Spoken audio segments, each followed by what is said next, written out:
There are a group of people who are taking India's position forward, okay? So somebody asked the leader of the delegation that went to the US, what is the evidence? Has no one asked you? He said, of course people have asked us for evidence. Okay, what is the evidence?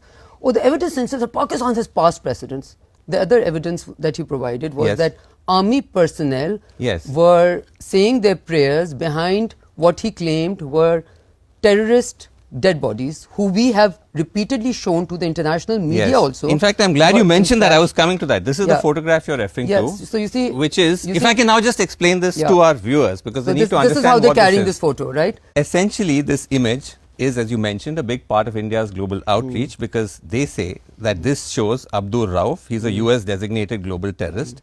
He's leading prayers in Pakistan for those killed in India's airstrike. In attendance are senior Pakistani police and military officials. That is a damning image. This man is on a US global terror list. You can carry an image. I am telling you with authority, with evidence which has been shared with the whole world, that this is not the man that you're claiming it to be. There are a million Abdul Raufs in Pakistan. So if I can carry a picture and say this is Swami, whoever got the... Yes, let me respond to this. So actually the Pakistani army held a press conference.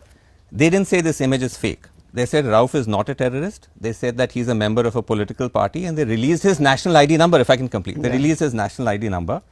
That ID number is the same one as on the US sanctioned list.